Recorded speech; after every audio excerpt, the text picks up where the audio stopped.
and I'm so excited to introduce the Anom Studios VP of Marketing, Jesse Draper, with 6. Oh my God! I am starstruck. The last one. Starstruck. Do we need a chair for 6? Let's get a chair for 6. He's kind of the real celebrity. Guys, this is real, this is happening. 6 is real, and he can be your friend.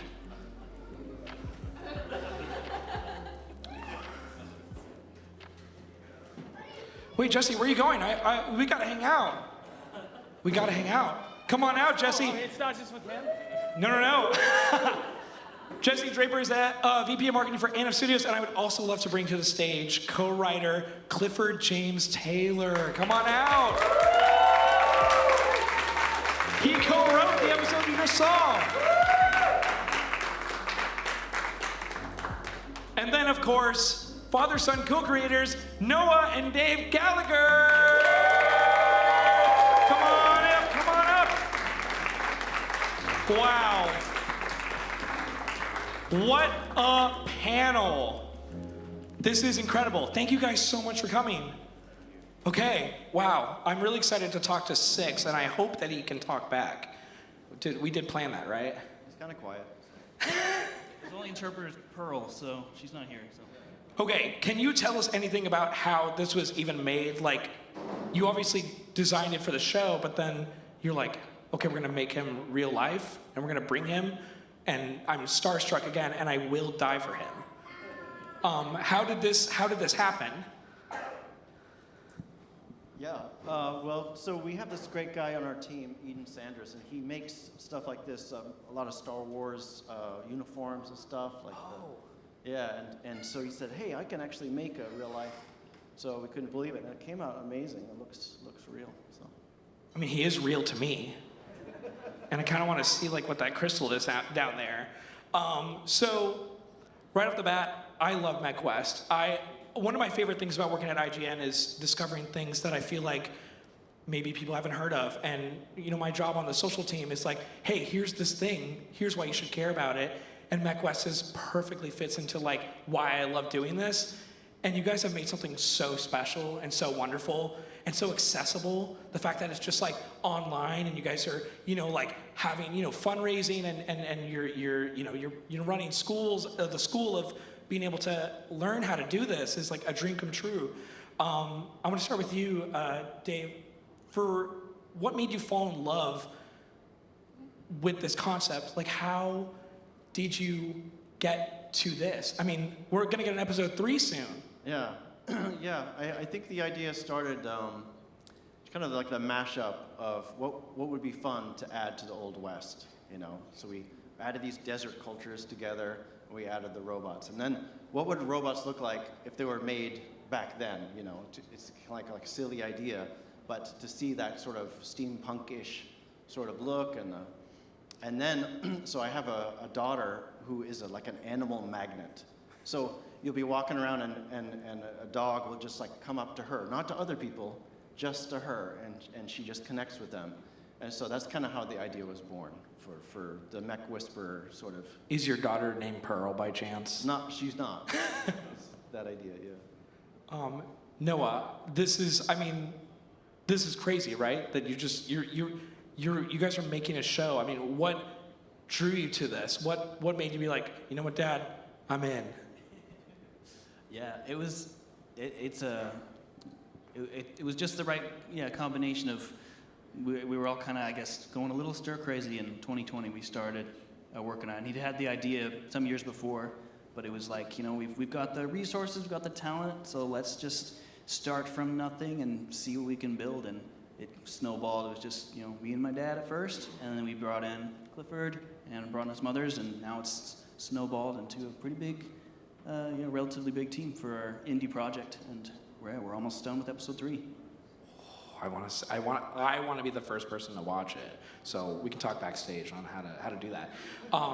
Now, Clifford, you're the co-writer. You're working on the story. You're doing the thing. Like, how exciting is it to kind of write for this medium, write for something that like anyone can watch, and it's on YouTube, and kind of doing it in a different type of distribution model and telling a story that can be for everyone? I mean, this is my favorite thing ever. It's pretty much like a dream come true opportunity for someone like me. Noah and I have been friends since we were like tiny little tots, and we have always come up with all kinds of stuff. We're always writing stories. And the ability to be able to have pretty much no bounds, and the people telling us what exactly we could do was just us, kind of just us three. And that was the funnest thing, to be able to like create this whole world, create these characters, and just be able to focus on almost nothing else for so long while we were crafting this season. It's just as much as anyone could ever ask for that is a writer or a creative person. I love that. Jesse, how did you get involved into this? You're a professor. You're a teacher. You're a dean of students. You're trying to think of other roles at schools. You're in charge of Anom Studios, and you guys are working together. How did this collaboration begin? Well, Dave Gallagher, over a decade ago, started Anom School, and that's why this whole thing is possible. I work at Anom School as an art instructor, and what's so cool is I'm teaching digital paintings to students who go on to learn 3D animation, kind of Pixar, Sony, DreamWorks animation. A lot of our students at Anom School go on to work on like the Spider-Verse or a DreamWorks show. And what's so cool that Dave did by creating MechWest's was, after the students finish at Anom School, again, they're going to Pixar, they're going to DreamWorks, but many of them maybe have a little bit of a hard time getting started, or they just want a little bit more industry experience. When you're first done with school, you become what's called a junior animator. And what is so cool that Dave and co have created is a way for students to, even if they don't know any 3D animation at all, from class 1, we have 7 classes, all the way to a final class. After that, Dave can bring them on the project, and they can work in a studio environment. So they go from student, straight to studio. And it's so incredible. I've talked with them, I've spoken with them, and they are learning the skills from industry pros, and then they go and work on storyboards and the story that you guys wrote, and they're just having a grand time. And so this is such a unique project. I don't know anywhere in the world where you have an animation school where you directly learn the skills of animation directly to working on an animated TV show that looks like a Pixar movie. It's incredible. Yeah, and it's really cool to just like watch it happen in real time. It's like you have the proof is right there. And it's when I feel like I watch animation, and I'm just like, man, animation is a miracle. Like it's a beautiful, beautiful medium, not a genre, a medium. And it's like, how do you make that? How do you do that? And you guys are literally showing us how. And that's a dream. What's so cool is Dave created a school where we want to have our students taught by industry pros. So we have people who might be working like on the Spider-Verse or Puss in Boots, and then at night they teach our students, and then they're prepping them for this career, and then they go work with Dave. So the same, it's like we're keeping all that talent and putting it into the show, and you can see the quality. It is like, studio quality stuff, and it gets better and better. And I'm hearing that these students become the MechWest's animators, and they're having a ball. We all believe in it, and the biggest thing we need now is for people to see it. There's so much stuff out there. We just need people to go on YouTube, join our channel, get the word out, because if you do that, we can make more episodes. We are completely indie, where we don't have like big money backing us, so we need you guys to get the word out and let us know. It's so good. It's such a great way to be able to because it's so good, you're just like, okay, like this is a very fun thing that people can feel involved in. Now, I want to talk about the show in its sort of world building and story. You guys have spoken specifically about, and this is one of my favorite shows ever, Avatar: The Last Airbender. You've used that as an inspiration for the world building. Tell me how, because again, I grew up with that, and for you guys to use that as inspiration to actually make something must be so exciting. How did that come to you? I grew up watching Avatar: The Last Airbender. It's such a unique show. There's really nothing else like it. I feel like there hasn't been too much like it since even, and it was a long time before we could convince my dad to even watch it. You know, he would walk past and see it and like, I don't know. But anyway, eventually we got him to see it, and he was like, wow, this is incredible. And yeah, it's that kind of show. It's sort of similar style we wanted to do. Obviously a very different genre we're doing, but just one that takes the world building seriously and has these great characters you can follow through their kind of epic journey. I feel like there needed to be more of that, and we had a great idea to put that in. Yeah, Clifford, any more about that, Clifford? Like, in terms of, like, I don't know, how seriously we took the story and not just dumbed down for kids, it's kind of for all audiences. Yeah, that is a huge part of why Avatar: The Last Airbender was inspirational to us. Is because it is just an amazing story no matter what level you're at, whether you are like a young child who just like thinks that bending is cool, or whether you know, like as we've all gotten older, because a lot of us have watched it when we were kids, and you like see the deeper things and like the commentaries and whatever. And the thing that we really wanted to make MechWest's do in a similar way is we just want everyone to be able to like watch it and enjoy it no matter what sort of level you are at. It's just fun. Like there's funny little jokes. The characters we have worked over, you know, quite a bit. We spent a really long time planning and crafting the season before we even really got down into writing the actual detailed scripts, because we wanted to make sure that there was something real there and not just kind of like any show that you've seen before. There's a very nice moment where I feel like when I realized that 6 doesn't take coal, and I'm just like leaning in my seat, I'm like, oh, this opens a lot, and I really want to know what this world is. I want to know what that crystal is. Dave, I have to put you on the spot for a second. Don't worry, but we looked you up, and one of the first credits as an animator was Ice Age. Woo! Ice Age heads in the house. Dave, are you the reason why Scrat never got his nut? Because I have a bone to pick with you. But seriously, what do you remember working from that first movie, and how did that get you to where you are now?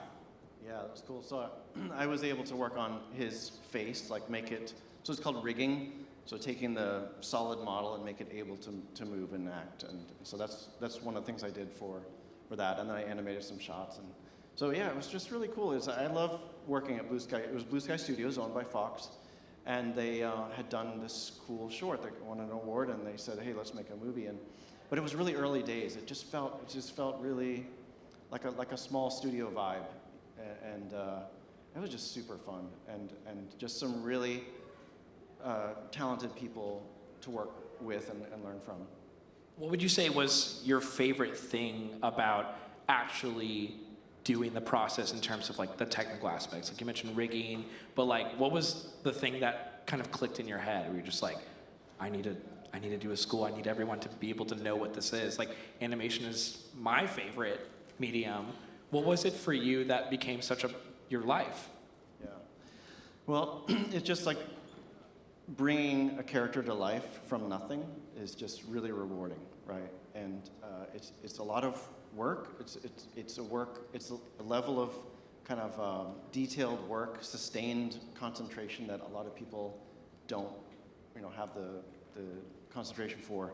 And so, we applaud our students to be able to do that. And so that's what I like, is just bringing something to life from nothing. Okay, so Noah, I have to ask. I'm very curious. I'm going off script here. You are a father-son creator duo. It's very exciting. Does the line blur at home?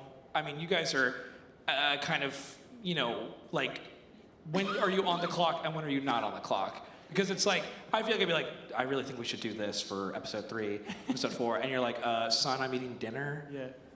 Oh yeah, always on the clock for sure. No, I don't know. Are you guys getting enough sleep in general, or just like you guys drinking water and stuff? Just Yeah. Okay, good. Animation's a lot of work. I think so. I am worried about Dave. What's that? Oh, you're worried about me? Dave getting enough sleep. He does so much work. So much of all of this would not be possible without like the crazy amounts of really hard work that he's put in for years and years and years for any of this, the groundwork to be possible. Thank you. I have to second that. Like, seeing what Dave does, seeing all the history he had at Blue Sky, all the major characters that you guys saw, like Horton Hears a Who, all the Ice Age movies. He's done so much work on that. And then to take all that knowledge that he learned to then create a school and to teach everyone how to animate. He's teaching, like, so many people go, I want to learn how to do that. And he's made a school that teaches you how to do that. But he's taken it further and further. He didn't stop at the school. He's like, hey, what if we make a show? That could be really fun. And that's what's been so fun seeing this project, is that Dave really wants us to have a lot of fun, but make it. The other thing that's so cool is Dave cares about people and that artists get to make something. Right now, there's a lot of AI stuff, and it's scaring people. People are like, oh, what, are we gonna be out of a job? Are we gonna need animators anymore? And something he did at the end of episode 2 that you saw, it says, you know, no AI was used. And that is such a cool phrase. I think we're gonna hear that more and more. I think Dave's one of the first people to kind of put this in his show, because more and more AI is gonna come out and it's just a bunch of slop. And we want movies made by real people, real animators. And Dave is teaching the next generation of animators that are gonna make those shows that are made by real people. Because we want, kind of like the mechs, they wanna be more than just like a robot. They wanna be real. Like Six wants to have a real relationship, real things. We wanna do that stuff. We want artists to be able to do art. And maybe we can have mechs do the laundry, you know? Right, yeah, of course. So we're just so happy to be associated with Dave. He's really created such great opportunities for people. And I really think when more people see it, it's gonna inspire more people knowing that you still can be an animator. They'll watch this show and they'll go like, look, I can still be an animator. I can still tell stories. I don't need ChatGPT to come up with this story. This is what Noah and Clifford have done. They didn't use ChatGPT. It's them like getting together and having fun. Every time Dave and Noah and Clifford are together, they're talking about, hey, what would happen if we put Six with, you know, this other robot? Or what would happen? We're grown-ups, but we still care about play. Like we're keeping that imagination alive. And then when we get together with our team and our animators, Dave will give them a shot, and it's like, here's the storyboard. But I talk to them, and then they get to go, well, Dave, what if I do this? And he's like, yeah, do that. That's even better than what we thought. So it's a very collaborative thing, and we're building something great together. I love it. I love it so much. You guys are doing such great work. We have run out of time, and I did not even get to ask a question to Six, and I apologize to you, Six. Guys, give it up for the people behind MechWest's. Gallagher, Jesse, and Clifford. Thank you guys so much. You can check out MechWest's. You can check out everything IGN Live. Thank you guys so much. Thank you.